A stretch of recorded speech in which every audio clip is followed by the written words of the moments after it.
एक बार एक बहुत ही दुखी व्यक्ति एक महात्मा के पास आकर कहता है, मैं अपने जीवन से बहुत दुखी हूं।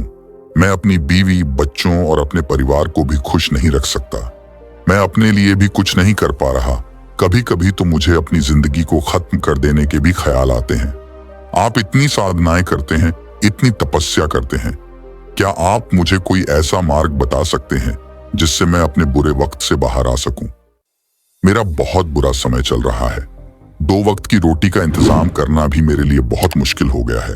अब आप ही बताइए कि ऐसे वक्त में मैं जिंदा रहूं तो कैसे रहूं? कैसे अपने परिवार को खुश रहूं? कृपया करके कोई साधारण सा तरीका बताने की अनुकंपा करें ताकि मैं आसानी से समझ सकूं, क्योंकि मैं बहुत पढ़ा लिखा नहीं हूं। अगर आप बड़ी बड़ी ज्ञान की बातें करेंगे तो शायद मैं कभी समझ भी नहीं पाऊंगा। ये सुनकर महात्मा ने मुस्कुराते हुए कहा, तुम एक काम कर सकते हो। मेरा उसने सामने की तरफ इशारा करते हुए कहा कि उस ऊंची पहाड़ी पर एक मंदिर है और उस मंदिर के पास चींटियां का एक घर है जहां पर हजारों चींटियां रहती है।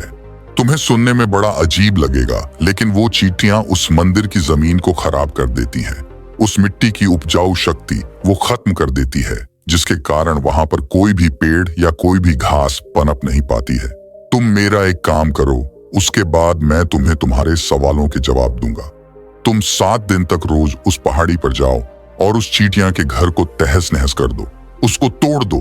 जब भी तुम्हें कोई चींटियों का घर दिखे मंदिर के आसपास, तो उसे वहीं पे तहस नहस कर देना। लेकिन याद रहे, घर को तोड़ने में कोई भी चींटी मरने नहीं चाहिए। इस बात को समझने का प्रयास करते हुए वो युवक वहां से चला गया। शायद उसको कुछ समझ में नहीं आया था कि महात्मा जी ऐसा क्यों करवा रहे हैं। वो तो उन चिड़ियों पर अन्याय कर रहे हैं, उनका घर तोड़वा रहे हैं, उन्हें नुकसान पहुंचा रहे हैं। आखिर कौन महात्मा ऐसा करेगा? लेकिन फिर भी उस महात्मा की बात मानते हुए वो अगले दिन से ही पहाड़ी पर जाना शुरू कर देता है। जब वो पहले दिन पहाड़ी पर पहुंचता है तो देखता है कि बहुत सारी चींटियां अपना खाना जुटाने में लगी हुई हैं। सारी चींटियां कतार से चल रही थीं और अनाज के छोटे छोटे कण उठाकर अपने घर में जमा करती जा रही थीं। ये देखकर पहले तो उस युवक का मन कमजोर पड़ गया। उसने सोचा कि ये इतनी मेहनत करके अपना घर भर रही है और मैं इनके घर को तबाह कर दूंगा तो इनको कितना बुरा लगेगा। लेकिन फिर उसने उस महात्मा की बात याद करते हुए उस घर को तोड़ना शुरू कर दिया। जल्द ही चींटियों में हाहाकार मच गया। वो इधर उधर दौड़ने लगी। अभी तक जो कतार में चल रही थी, अब वो बिखर गई और इधर उधर अपनी जान बचाने के लिए भागने लगी। थोड़ी देर में घर टूट गया और सारी चींटियां इधर उधर छुपने के लिए भाग चुकी थीं। ये करने के बाद वो युवक दुखी मन से वापस अपने घर पर लौट आया। उसका मन परेशान था, दुखी था, पश्चाताप से भरा हुआ था। फिर उसने अपने बिस्तर में रात में लेटे लेटे ही सोचा कि अब तो उन चींटियों का घर तबाह हो चुका है। अब वह वापस जाने से क्या प्रयोजन है? अब क्या फायदा होगा? क्योंकि चींटियों का घर तहस नहस करने के लिए महात्मा जी ने कहा था, जो मैं कर चुका हूं। लेकिन फिर कुछ सोचकर अगले दिन उसने फिर से जाने का निश्चय किया और अगले दिन सुबह सुबह उठकर वो वापस उसी पहाड़ी पर पहुंच जाता है। पहाड़ी पर पहुंचकर वो उसी जगह पर पहुंचता है जहां पिछले सुबह उसने उस घर को तहस नहस कर दिया था। लेकिन वो ये देखकर चौंक जाता है कि उन चींटियों ने फिर से अपना घर उसी जगह पर बना लिया था और अब वो फिर से अपने घर के लिए सामान इकट्ठा करने में जुटी हुई थी। उस आदमी को देखकर लगा कि ये चींटियां कितनी मूर्ख हैं। इनको पता है कि कल ही इनका घर इसी जगह पर तबाह किया गया है और उसी जगह पर उन्होंने अपना नया घर भी बना लिया। और ये सोचकर वो आदमी हंसने को हुआ, लेकिन फिर से महात्मा की बात याद करते हुए उसने उन चींटियों का घर फिर से तबाह करना शुरू कर दिया। फिर से उन चींटियों में हलचल मच गई और थोड़ी देर में वो चींटियां इधर उधर अपनी जान बचाने के लिए भागने लगी। कुछ ही देर में उनका घर फिर से नष्ट हो गया और वो युवक थोड़ा संतोष के भाव से की, इस बार तो मैंने अच्छी तरह से उस घर को तबाह कर दिया है। अब तो वो चिड़िया यहाँ पर अपना घर बना ही नहीं पाएगी। इसीलिए जाने से पहले उसने उस घर पर ठंडा पानी भी डाल दिया ताकि चींटियां वहां पर अपना घर न बना सके। और इस तरह अपना कर्म पूरा करके वो युवक फिर से अपने घर लौट आया। आज रात में सोते वक्त फिर से वो इंसान यही सोच रहा था कि क्या महात्मा ये सही काम करवा रहे हैं, क्या किसी का घर तबाह करना किसी सिद्ध पुरुष को शोभा देता है? क्या हो अगर वो महात्मा सिद्ध पुरुष हो ही ना? क्या होगा अगर वो मुझे बेवकूफ बना रहे हों? लेकिन फिर उसने निश्चय किया कि मैं अपने काम को पहले पूरा कर लेता हूं। उसके बाद ही पता चलेगा कि महात्मा मुझसे ऐसा क्यों करवा रहे थे। और यही सोचकर वो रात में सो जाता है। अगले दिन सुबह उठकर वो फिर से उसी पहाड़ी की ओर निकल जाता है। पहाड़ी पर पहुंचकर वो उसी जगह पर पहुंचता है जहां पर उसने उनके घर को तबाह कर दिया था, और वो ये देखकर खुश हो जाता है कि वहां पर कोई भी घर नहीं था। सारी चींटियां वहां से भाग चुकी थी।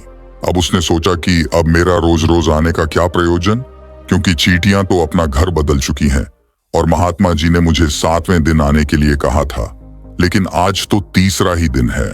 अब बाकी 4 दिन वापस आने का क्या प्रयोजन। और यही सोचकर उसने निश्चय किया कि यहां से वो सीधा उसी महात्मा के पास जाएगा और उनको ये सारी खबर बता देगा। जब वो वापस मुड़कर उस पहाड़ी से उस महात्मा की कुटिया की तरफ जाने लगा तो उसने देखा तो अचानक उसकी नजर एक और घरौंदे पर पड़ी, जो कि चींटियों का ही बनाया हुआ था। मतलब कि वो घरौंदा चींटियों ने ही बनाया था और अब वो चींटियां नए घर में वास कर चुकी थी। ये नया घर उनके पुराने घर से थोड़ी ही दूरी पर था, और जब उसी युवक की नजर उस घरौंदे पर पड़ी तो उसने सोचा कि शायद महात्मा को पता था कि ये चींटियां अपना घर यहां से बदलकर किसी दूसरी जगह पर बना लेगी, इसीलिए उन्होंने मुझे 7वें दिन आने के लिए कहा था। और ये विचार करके वो उसका नया घर भी तोड़ने के लिए पहुंच जाता है। जब वो वहां पहुंचा तो चींटियां उसी तरह अपने कार्य में लगी हुई थीं। वो अपने लिए खाना इकट्ठा कर रही थी और अपने घर में जमा करती जा रही थी, जो पुराना घर टूटा था। वहां भी अनाज के कारण बचे हुए थे और चींटियां वहां से भी अनाज इकट्ठा कर करके वापस अपने नए घर में ला रही थीं। अब यहाँ पर फिर से युवक का मन थोड़ा कमजोर पड़ गया, क्योंकि वो खुद भी कमजोर था, खुद भी वक्त का मारा हुआ था। इसीलिए उसके मन में उन चींटियों के प्रति दया का भाव उमड़ रहा था। उनके ऊपर उसे दया आ रही थी। वो चाहता था कि उनकी मदद करे, लेकिन वो उल्टा उनको नुकसान पहुंचा रहा था। लेकिन उस महात्मा की बात को याद करते हुए उसने फिर से उस घर को तोड़ने का निश्चय किया, और उसने इस बार बड़ी ही सावधानी के साथ बिना किसी चींटी को कोई नुकसान पहुंचाए वो घर तबाह करना शुरू कर दिया। वक्त थोड़ा ज्यादा लगा, क्योंकि किसी भी चींटी को नुकसान न पहुंचाने की शर्त महात्मा ने पहले ही रखी थी। इसीलिए उसको बड़ी सावधानी के साथ उन घरों को तबाह करना था। लेकिन आखिरकार उसने उस घर को भी तबाह कर दिया, और उस घर को तबाह करने के बाद वो बड़े ही दुखी मन से, इस बार वो पहले से भी ज्यादा दुखी था, क्योंकि उसने उनका नया घर भी तोड़ दिया था। वो उन चींटियों को बसने ही नहीं दे रहा था, और वो अब अपने आप को शैतान या दानव समझने लगा था। लेकिन फिर भी उस महात्मा की बात को मानते हुए वो अपने घर पर दुखी मन से वापस आ गया। रात में सोने से पहले एक बार उसने फिर से सोचा कि मैं कितना बड़ा शैतान हूं, कितना बड़ा दानव हूं। पुराना घर तो छोड़ो, मैं उन चींटियों को कहीं भी बसने के लिए कोई जगह ही नहीं दे रहा हूं। वो चींटियां मेरे बारे में क्या सोचती होंगी, वो कितना दुत्कारती होंगी उस परमात्मा को जो मेरे द्वारा ये काम करवा रहा है। लेकिन फिर भी उसने अगले दिन जाने का निश्चय किया, और अगले दिन सुबह सुबह वो फिर से वहां पर पहुंच गया। वो ये देखकर फिर से आश्चर्यचकित रह जाता है कि इस बार चींटियों ने एक और नई जगह पर अपना घर बना लिया था, तो पहले से भी ज्यादा ऊर्जा के साथ काम कर रही थी, और उन्होंने एक रात में पहले से भी बड़ा घर बना लिया था। और अब वो फिर से अपना अनाज और खाना इकट्ठा करने में जुटी हुई थी। ये देखकर उस आदमी को लगा कि ये चींटियां किस मिट्टी की बनी हुई हैं। मैं इनको बार बार यहाँ से भगाने की कोशिश कर रहा हूँ, और ये वहीं पर अपना घर बना लेती है। क्या इनको पता नहीं है कि मैं इन्हें यहाँ पर कभी भी बसने नहीं दूंगा? ये चींटी है, दिखने में इतनी छोटी है, लेकिन फिर भी ये मुझसे हार नहीं मान रही है। बड़ी ताज्जुब की बात है, और इस बार उसने गुस्से में उस घर को तहस नहस करना शुरू कर दिया। लेकिन इस बार तहस नहस करते हुए कुछ चींटियां वहीं पर मर गईं। उसके पैरों तले कुचल दी गई। कुचलने के बाद जब वो अपने अहंकार से बाहर आया तो उसने देखा कि गुस्से में उसने उन चींटियों को कितनी क्षति पहुंचा दी है। उसका मन पश्चाताप से भर गया और वो रोता हुआ अपने घर की तरफ बढ़ गया। रात में सोते वक्त उसने सोचा कि मैं उन चींटियों पर बहुत ज्यादा अत्याचार कर रहा हूं। अब इससे ज्यादा अत्याचार मैं नहीं कर पाऊंगा। और यही सोचकर वो अगले दिन उन चींटियों के लिए अपने घर से थोड़ा आटा लेकर उसी पहाड़ी पर पहुंच जाता है। आज उसके मन में उन चींटियों के प्रति श्रद्धा का भाव था, दया का भाव था। आज वो उनकी मदद करना चाहता था। और जब वो वहां पर पहुंचा तो चींटियां फिर से अपने नए घर को बनाने में जुटी हुई थी।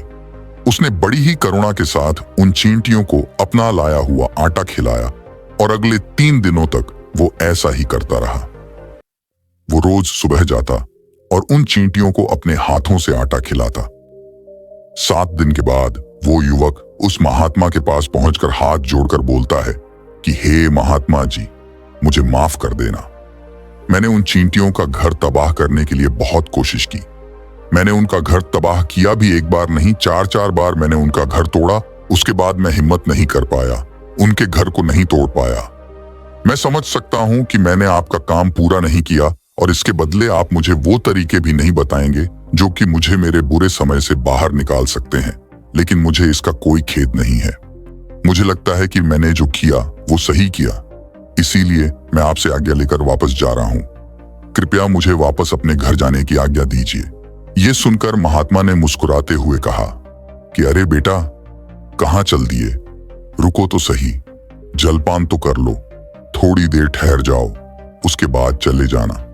और ये कहकर वो महात्मा उस युवक के लिए पानी लेकर आते हैं।